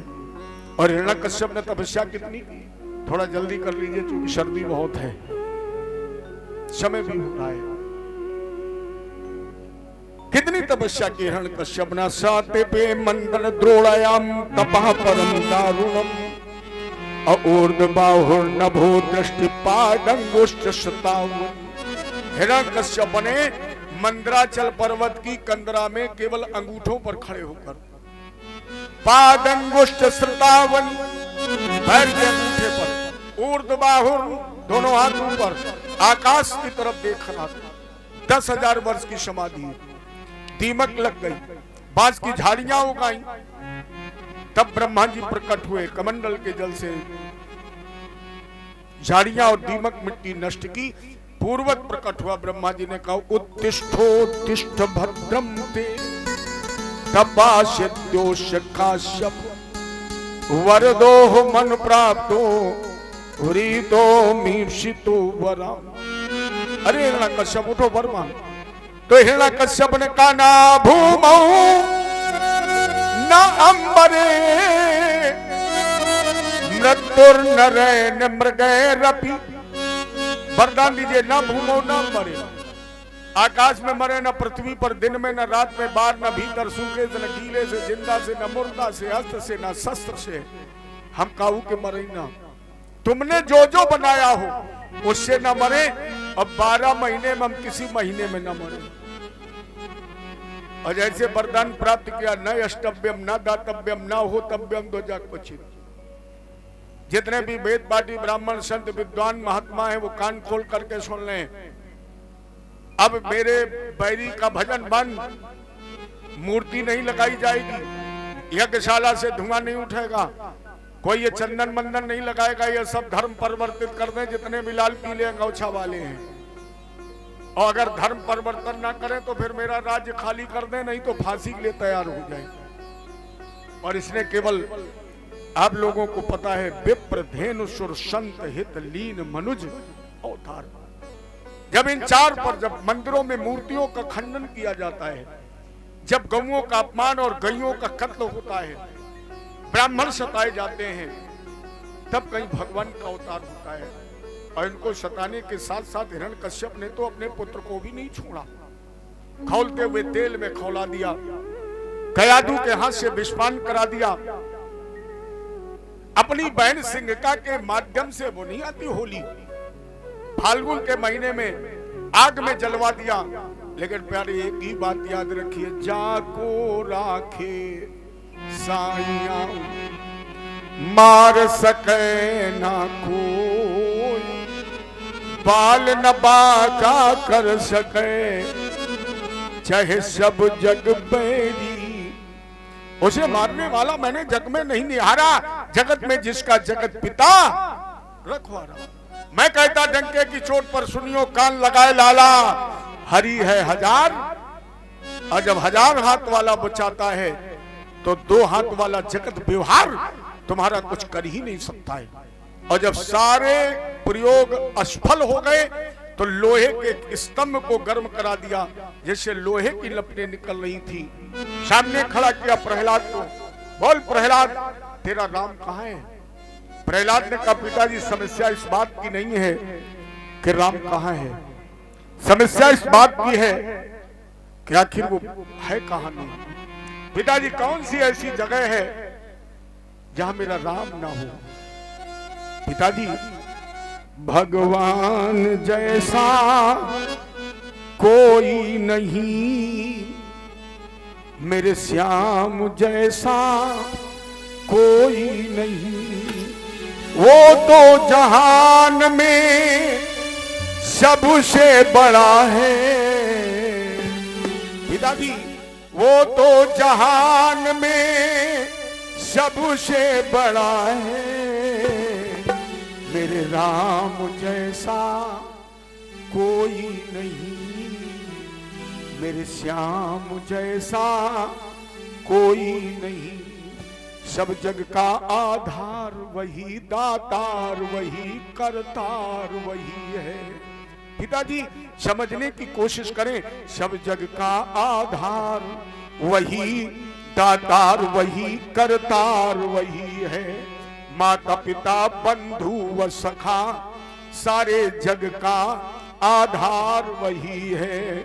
दुखिया सहायों का,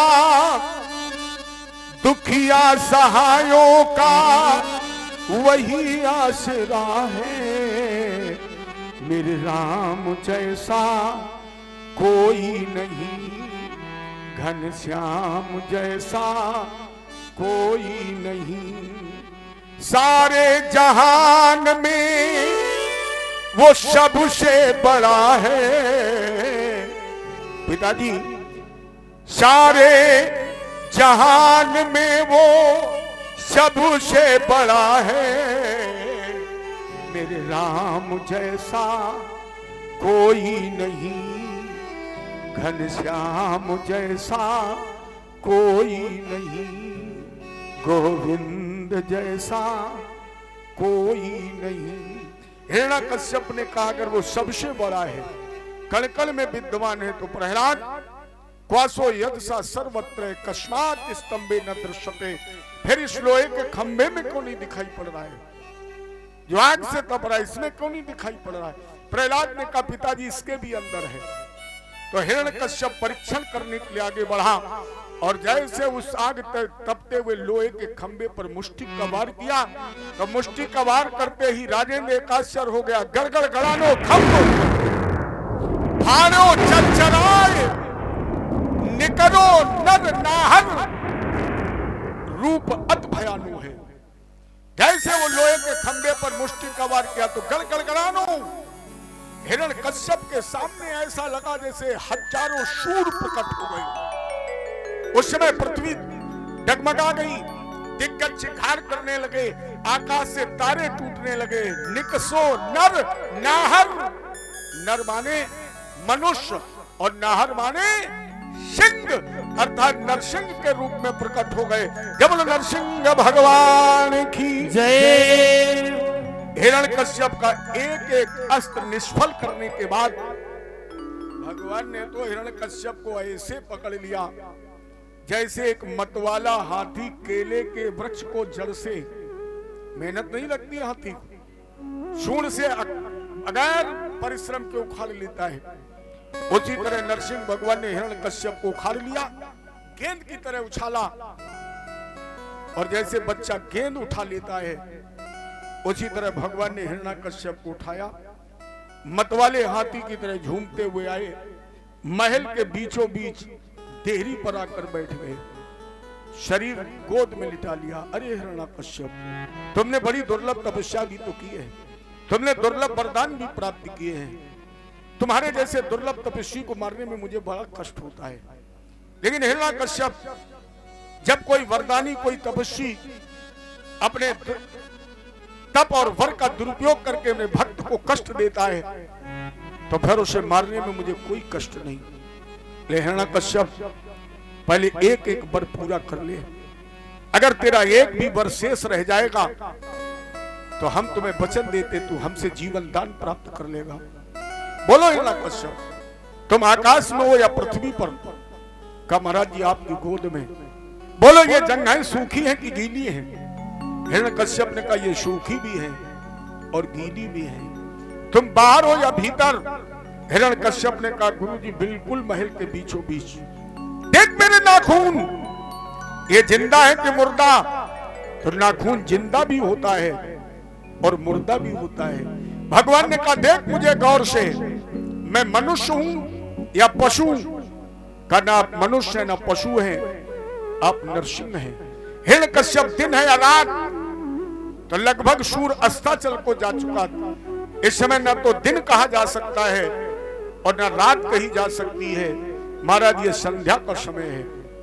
बोल हिरण्याकश्यप, ब्रह्मा ने मुझे बनाया है? हिरण्याकश्यप ने कहा नहीं महाराज, आपको देखकर ऐसा लग रहा है ब्रह्मा ने आपको नहीं, आपने ब्रह्मा को बनाया है। बोलो इस समय 12 महीने में कौन सा महीना है? तो राजन ये जो पुरुषोत्तम मास है, अधिक मास, जो हर 30 वर्ष में पड़ता है मलमास, यही हिरण्याकश्यप को मारने के लिए भगवान ने 13वें महीना का निर्माण किया। जिन्हें लोग करुणा निधान पतित पावन दीन बंधु दया का सागर कहते हैं, वो आज भक्त के रक्षार्थ पाषाण बन गए और लोगों के देखते देखते नरसिंह भगवान ने अपने दोनों हाथों के 10 नाखूनों से हिरण्याकश्यप का हृदय विदीर्ण कर दिया, बीच से फाड़ दिया और पार्थिव शरीर उठा करके पृथ्वी पर पटक दिया। एक तो वैसे भी हमारे नरसिंह भगवान का बीभत्स अवतार है, अद्भुत विकट स्वरूप है। ऊपर से भगवान ने हिरण्याकश्यप को अपनी गोद में रख करके चीर दिया। इससे जो खून निकला है, इससे जो रक्त के फव्वारे बहे, इस खून के छींटे जब भगवान के तन पर पड़े तो ऐसा लगा जैसे भगवान की आंखों में खून सवार हो गया हो।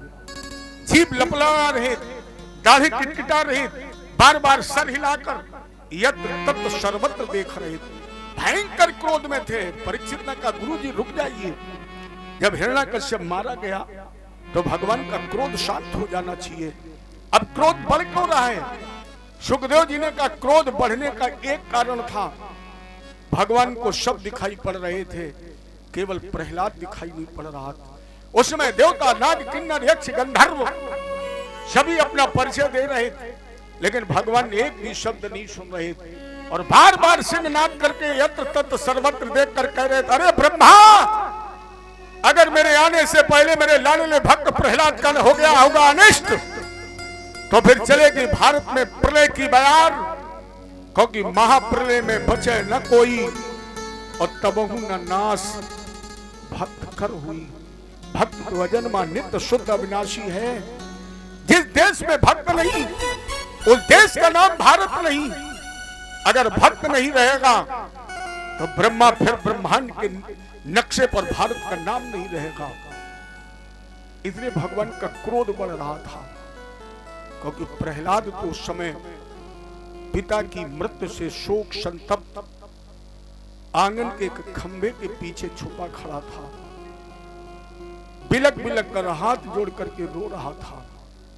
लक्ष्मी भी जब नहीं मना पाई तो प्रहलाद के लिए ब्रह्मा जी चले और ब्रह्मा जी ने हाथ जोड़ करके कहा प्रहलाद मनाइए अपने नरसिंह को, कहीं इनका क्रोध अश्व में प्रेरणा ढा दे। तो बोले ब्रह्मदेव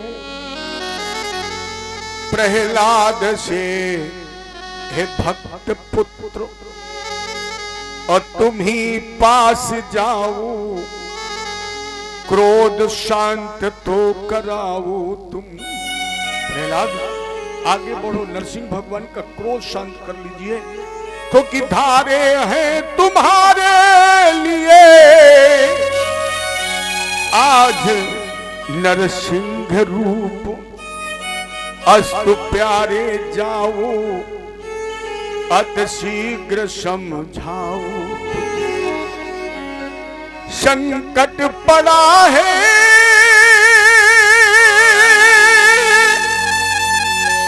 सृष्टि देव जन पर आज, भीत को भगाओ, हम सबको बचाओ तुम, और देर ना लगाओ।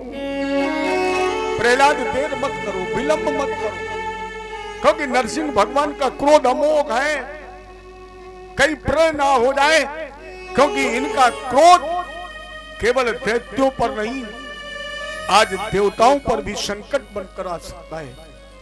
ये प्रहलाद देर ना लगाओ, जाओ शीघ्र समझाओ, अभीत को भगाओ, हम सबको बचाओ तुम। बचाओ प्रहलाद। ब्रह्मा जी का आदेश प्रहलाद ने मांगा और हाथ जोड़ करके कांपता रोता आगे बढ़ा। गिरना चाहता था नरसिंह भगवान के चरणों पर, लेकिन मेरे गोविंद ने प्रहलाद को गिरने नहीं दिया। नहीं, प्रहलाद कंधा पकड़ करके उठा लिया, गोद में बैठा लिया। प्रहलाद की पीठ पर भगवान हाथ रखना चाहते हैं, लेकिन दृष्टि पड़ गई नाखूनों पर। नहीं प्रहलाद, तेरी पीठ तो कमल की पंखुड़ी से भी ज्यादा कोमल है, मेरे हाथ तो पत्थर से भी ज्यादा कठोर, मेरे नाखून तो तलवार की धार से भी ज्यादा पहने हैं। प्रहलाद, अगर मैंने तेरी पीठ पर हाथ रख दिया तो कहीं तुझे चोट ना लग जाए। प्रहलाद, तुझे कहीं मेरे नाखूनों की खरोच ना आ जाए। इसलिए नरसिंह भगवान ने प्रहलाद की पीठ पर हाथ नहीं रखा। राजा परीक्षित ने कहा, महाराज जी, प्रहलाद को देखकर भगवान का क्रोध कहां चला गया? जबकि एक साधारण मानव जब क्रोध करता है और वो क्रोध जब तक क्रियात्मक रूप में परिवर्तित नहीं होता है तब तक शांत नहीं होता। फिर भगवान का क्रोध कहां चला गया? ये अमोघ है। सुखदेव जी ने कहा, प्रहलाद को देखकर भगवान ने अपना वो गुस्सा, अपना वो क्रोध आंसू बना करके बहा दिया। आज नरसिंह भगवान ने प्रहलाद को रोने नहीं दिया और स्वयं भगवान फूट फूट करके रो पड़े और बोले, प्रभु प्यारे अंग कोमल तुम्हारे हाय, असुर ने सतायो मम नाम ये गाने। अरे प्रहलाद, जल में डुबायो, जेल में सतायो और अग्नि में जलायो, राखी कमी ना सतानी, उर्से लगाई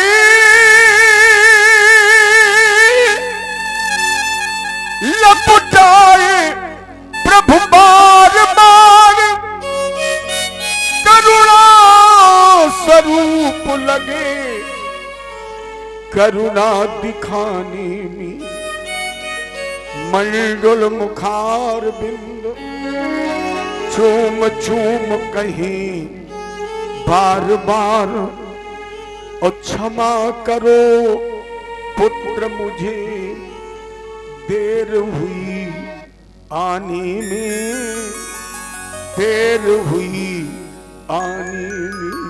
अरे प्रहलाद, बहुत देर हो गई। आज भगवान आंसुओं से प्रहलाद का तन धो रहे थे और जीभ से चाट रहे थे।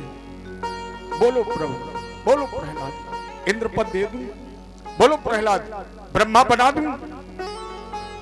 प्रहलाद कूद गया, गोद से लिपट गया भगवान के चरणों से। ठाकुर जी, मेरी परीक्षा मत दीजिए, परीक्षा देते देते मैं थक गया हूं, इसलिए रोया दीन हो के अब प्रहलाद प्रभु पैर गही, बोला मेरी नाथ ये परीक्षा न लीजिए।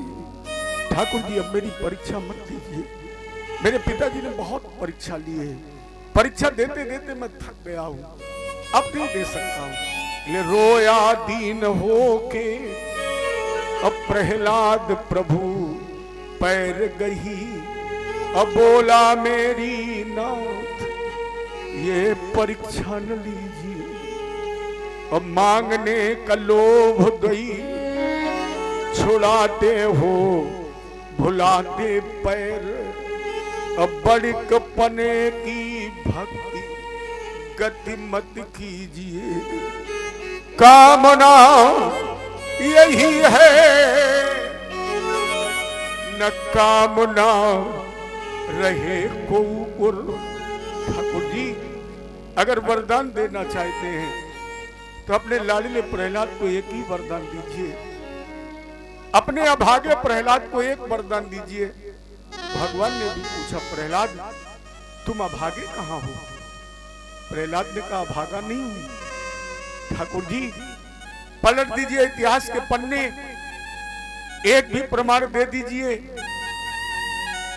कि पुत्र के कारण उसके पिता को मार दिया गया। ठाकुर जी हम इस संसार में कितने अभागे हैं, देख रहे हो। अभी अभी आपने मेरे सामने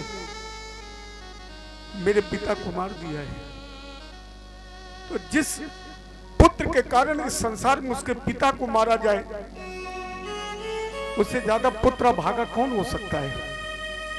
ले ठाकुर जी मत लीजिए परीक्षा, एक ही वरदान दीजिए कि अगर तेरे अभागे प्रहलाद के हृदय में कहीं कोई मांगने की कामना शेष रह गई हो तो ठाकुर जी वो कामना ही मर जाए। कामना यही है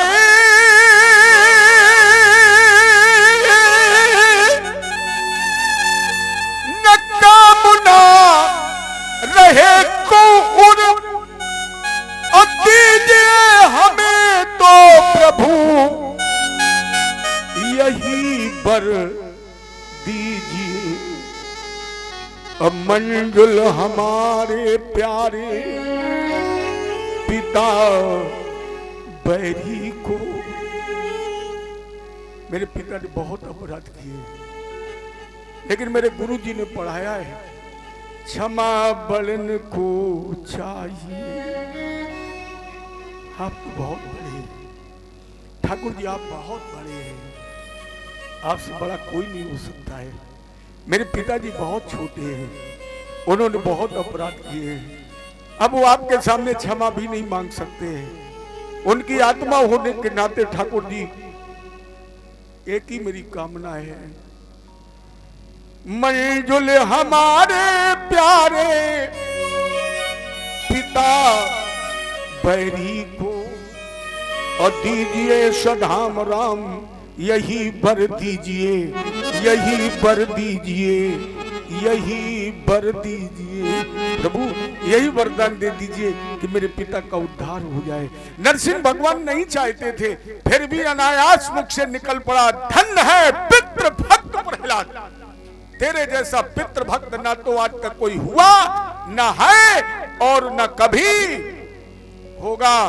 और प्रहलाद तुम्हारे पिता का नहीं, तुम्हारी इस विनम्रता पूर्ण भक्ति से, इस आत्मनिवेदन से, इस निस्वार्थता से हम इतने प्रसन्न हैं कि तुम्हारे पिता का ही नहीं 21 पीढ़ियों का उद्धार, ये संत कहते हैं 21 पीढ़ियों का उद्धार। लेकिन अगर भागवत की मूल कथा का अध्ययन किया जाए तो भागवत में भगवान ने 100 पीढ़ियों को उतारा है। प्रहलाद 100 पीढ़ियों को मुक्त, दूसरा वरदान एक मनवंतर का राज, और तीसरा वरदान आज के बाद मेरे हाथ से तुम्हारे परिवार में किसी का विनाश नहीं होगा। आज के बाद हम अपने हाथ से तुम्हारे परिवार में किसी का विनाश नहीं करेंगे। प्रहलाद आज के बाद जब भी तेरे परिवार पर मेरा हाथ आएगा तो तेरे परिवार का विकास होगा, विनाश नहीं होगा। ये मेरा आशीर्वाद। प्रहलाद को सिंहासन पर बैठाला, तिलक दिया, और जब भगवान नरसिंह मुड़ करके चले तो प्रहलाद ने कर रघुनाथ। भगवान ने पीछे मुड़ करके देखा, हाँ प्रहलाद का अनाथ करके जा रहे हो। जब तक जगन्नाथ की गोद है तब तक मैं अनाथ नहीं था, लेकिन अब केवल मेरा पिता नहीं, अब तो जगत पिता जा रहा है, इसलिए आज प्रहलाद अनाथ हो रहा है। ले ठाकुर जी रघुनाथ। भगवान ने कहा अनाथ पे कीजिए दया, प्रभु एक दया कर दीजिए। रघुनाथ अनाथ पे कीजिए दया, और बर दीजिए कि संत ही साथी नहीं, और दुख दम भव देश दले दिल के, गुरु संत कृपा हर साथी रही। जन रूप जनादिन मूर्तियों में भगवंत स्वरूप दिखाती रही, अनिज मंजुल साधु समाधन सी, सतसंग सुधा बरसाती रही। भक्त ने कहा जगतपति देवा, और सब नश्वर बिन तुम्हारी सेवा, देहिते नाथ कृपा अब की जय, प्रेम भगति आपन मोही। चरणों का अनुराग दीजिए। और प्रहलाद ने एक प्रार्थना की, उस प्रार्थना को गाते गाते आज की कथा का यही विश्राम। कल की कथा में आप गजग्रा चरित्र, समुद्र मंथन, वामन भगवान का अवतार, राम जी का जन्म। देखो कल एक चीज और मिल रही है, कल राम का जन्म है, राम जी का जन्म मंगल को ही हुआ है और कल मंगल ही है। और इस समय आप कल सुन रहे होंगे श्रीमद् भागवत के प्राण, मेरे इष्ट, मेरे आराध्य यदुवेंद्र सरकार भगवान कृष्ण का जन्म। कल हमारे आपके बीच में भगवान कृष्ण का जन्मोत्सव होगा। मेरी कोशिश होगी कि कल बिहारी जी सूप में लेट करके आपको दर्शन दें। पंडाल बहुत अच्छा है, व्यवस्था बहुत अच्छी, श्रोता बहुत अच्छे हैं, लेकिन फिर भी हम अपने प्रधानाचार्य जी से निवेदन करेंगे कल पंडाल को थोड़ा और अच्छा सजाएं, क्योंकि हम आप अपने बच्चे की वर्षगांठ मनाते हैं तब कितना धन खर्च करते हैं, कितना आनंद, और फिर हम तो आप कल उसका जन्म मनाएंगे जिसका जन्म, जिसने हमें आपको जन्म दिया। ये गौरव का विषय है, जिसने हमें पैदा किया उसका कल जन्मोत्सव हम आप मनाएंगे, धूमधाम से मनाएंगे। बढ़िया कल इस पंडाल को सजाएं और ज्यादा से ज्यादा संख्या में आप लोग आए और अच्छा मनाएं। तो सभी लोग कंपट, टाफी, मखाने, आप चिंता मत करना, मैं लेके नहीं जाऊंगा। आपको जीवन में बहुत वक्ता मिले होंगे, लेकिन मेरे जैसा ईमानदार वक्ता आपको नहीं मिलेगा। अभी तक नहीं मिला होगा, भविष्य में भी नहीं मिलेगा, क्योंकि मुझे जो ले जाना होगा वो हम आपसे पहले बता देंगे कि हम ये चीज ले जाएंगे, और मुझे अपने बिहारी जी पर भरोसा है कि हम जो कह देंगे वो ले ही जाएंगे, आप रोक भी नहीं पाएंगे। लेकिन कल बढ़िया ऐसा लगे कि हम यहाँ नहीं बैठे हैं, आज हम वृंदावन में बैठे हैं। अर्जी हमारी है, तैयारी आपकी है, और मर्जी उस गोविंद की है। कैसे आएगा, किस रूप में आएगा, ये कल हम आप दर्शन करेंगे। दूसरे बात, कल हमारे प्रधानाचार्य जी और हमारे एसएसपी साहब कल बहुत मजबूत रहेंगे, क्योंकि कल भगवान का जन्मोत्सव है और कल हम जी भर के दान मांगेंगे। अभी नहीं बताएंगे हम क्या मांगेंगे, लेकिन दम भर मांगेंगे, इतना मांगेंगे कि 2-4 साल फिर हमें कहीं, और 2-4 साल में तो फिर ये करा लेंगे। 2-4 साल हम कहीं मांगेंगे नहीं, 2-4 साल में फिर ये करा लेंगे। इसलिए कल बहुत मजबूत। हमारे परीक्षित जी कहाँ चले गए? परीक्षित जी कल बिल्कुल गद्दा मजबूत पकड़ करके बैठना, तुमसे भी और सभी लोग कल कुछ ना कुछ भगवान को भेंट दें। जैसे मैं आप पर कोई प्रतिबंध नहीं लगा रहा, लेकिन अपने यहाँ एक नियम है, जब हम आप किसी बच्चे के बर्थडे में जाते हैं तो जरूर उसे कुछ ना कुछ, तो कल हम भगवान के जन्मोत्सव में सम्मिलित होंगे। अगर आपको परमात्मा ने धन न दिया हो तो आप एक फूल ही लेकर आए, एक तुलसी का दल ही लेकर आए। अब कुछ लोग सोच रहे हैं पंडित जी ने बढ़िया उपाय बता दिया है, धन नहीं फूल नहीं। भगवान को पता है कि तुम्हारे बैंक में कितना बैलेंस है, हैं, उसे सब पता है, हमसे तो तुम छुपा सकते हो। कल तुम 1 पैसा दोगे वो 10 लाख देगा। कल जी भर करके दान करें और कल के बाद फिर हम आपसे मांगेंगे भी नहीं। कल हम किसी को छोड़ेंगे नहीं। कल तो हमारा कोई ऐसा सगा ही नहीं जिसको हमने नहीं। हाँ, कल भगवान का खूब झूम के जन्मोत्सव मनाया जाएगा। चलिए अब वो भजन गा लें और इसके बाद फिर आरती और प्रसाद। मुझको माधव का सहारा मिल गया,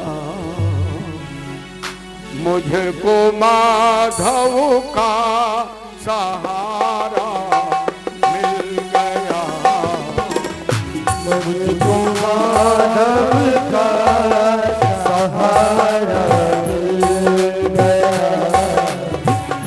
मुझको माधव का सहारा मिल गया, मुझको माधव का सहारा मिल गया, मेरी कश्ती को किनारा मिल गया, मेरी कश्ती को किनारा मिल गया।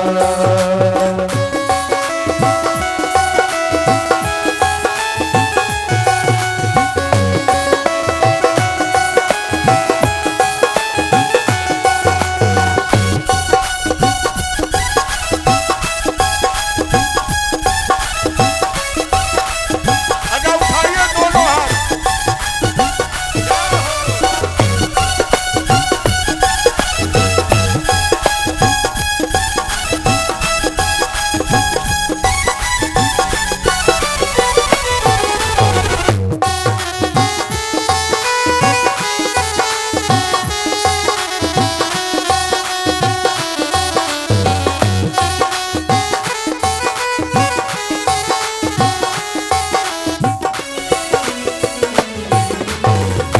ढूंढती थी मेरी नजरें जो नजर, ढूंढती थी मेरी नजरें जो नजर, ढूंढती थी मेरी नजरें जो नजर, ढूंढती थी मेरी नजरें जो नजर, प्यासी नजरों को नजारा मिल गया, प्यासी नजरों को नजारा मिल गया, प्यासी नजरों को नजारा मिल गया, प्यासी नजरों को नजारा मिल गया, मेरी कश्ती को किनारा मिल गया,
मिल गया।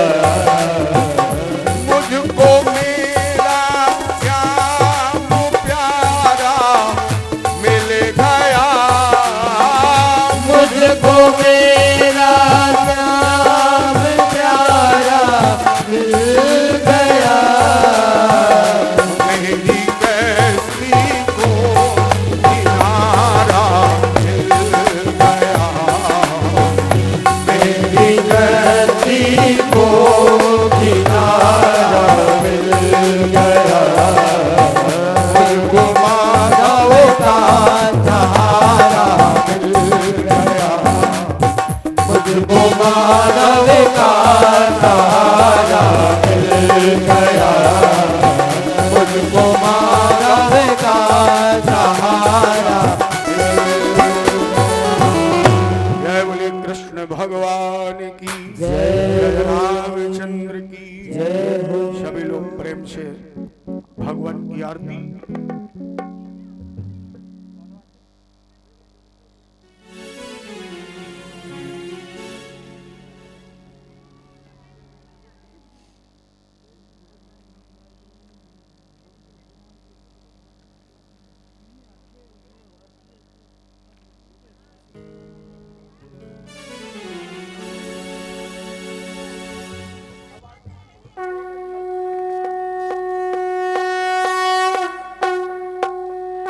हरि ओम।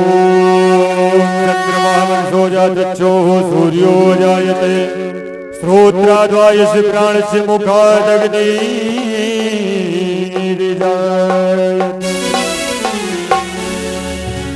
मन में बसा कर तेरी मूर्ति उतारू मैं कान्हा तेरी आरती। मन में बसा कर तेरी मूर्ति उतारू मैं कान्हा तेरी आरती। मन में बसा कर तेरी मूर्ति उतारू मैं गिर कर तेरी आरती। उतारू मैं कान्हा तेरी आरती। उतारू मैं कान्हा तेरी आरती।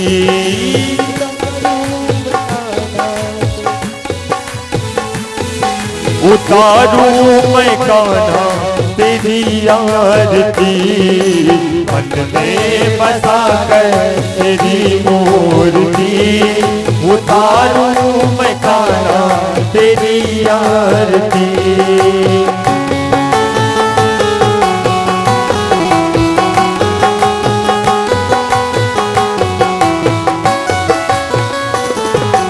करुणा करो कष्ट हरो ज्ञान दो भगवन। भाव में फंसी नाव मेरी तार दो भगवन। करुणा करो कष्ट हरो ज्ञान दो भगवन। नाव फंसी नाव मेरी तार दो भगवन। दर्द की दवा तुम्हारे पास है। दर्द की दवा तुम्हारे पास है।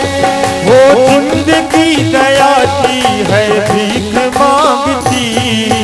मन में बसा कर तेरी मूर्ति उतारू मैं कान्हा तेरी आरती।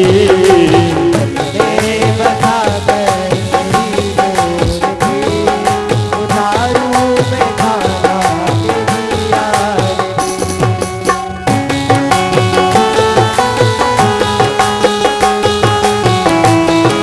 गोविंद भगवान की जय हो।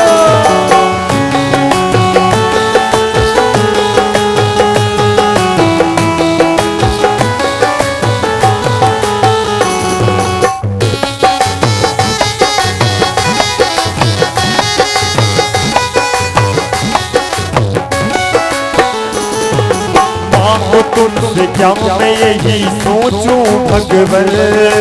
जिंदगी जब तेरे नाम कर दी अर्पण। मांगो तुमसे क्या मैं यही सोचूं भगवन। जिंदगी जब तेरे नाम कर दी अर्पण।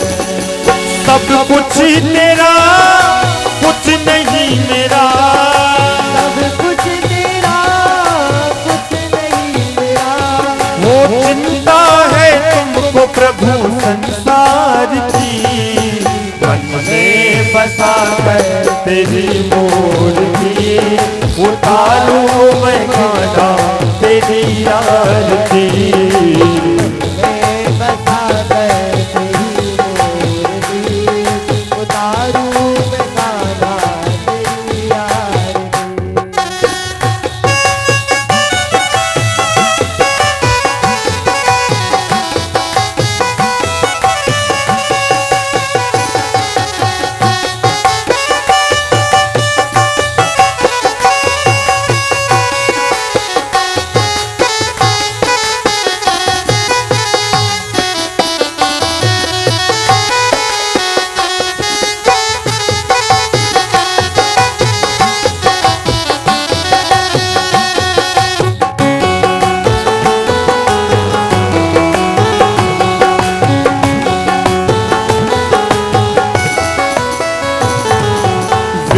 तेरी महिमा गाए संत करे ध्यान, नारद गुणगान करे छेड़ वीणा तान। तेरी महिमा गाए संत करे ध्यान, नारद गुणगान करे छेड़ वीणा तान। वो वेद तेरी महिमा गाए संत करे ध्यान, नारद गुणगान करे छेड़ वीणा तान।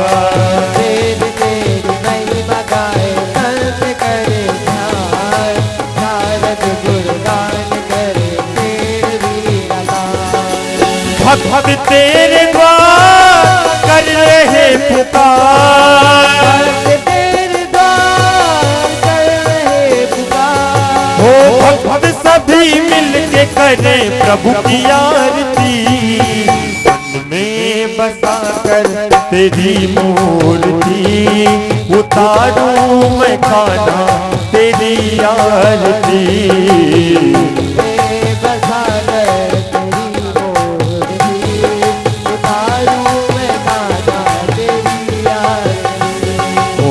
में बसा कर तेरी मूर्ति, उतारूं मैं गाना तेरी आरती। में बसा कर तेरी मूर्ति, उतारूं मैं गाना तेरी आरती। में बसा कर तेरी मूर्ति, उतारूं मैं गाना तेरी आरती। में बसा कर तेरी मूर्ति, उतारूं मैं गाना तेरी आरती। कर्पूर गौरम करुणावतारम, संसार सारम मुरलीधरहारम, रावणं मेरयार विरदित भवं भवानी दयितं नमामि। त्वमेव माता च पिता त्वमेव, त्वमेव वन्दो जगदा त्वमेव, त्वमेव विद्यानगरं त्वमेव, त्वमेव सर्वं मम देव देव, त्वमेव सर्वं मम देव देव, त्वमेव सर्वं मम देव देवा।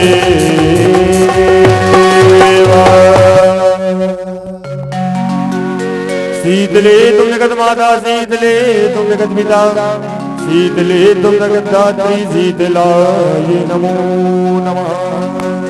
बोले गोविंद भगवान की, बोले राधा रानी सरकार की, बोले हनुमान जी महाराज की, बोले भागवत महापुराण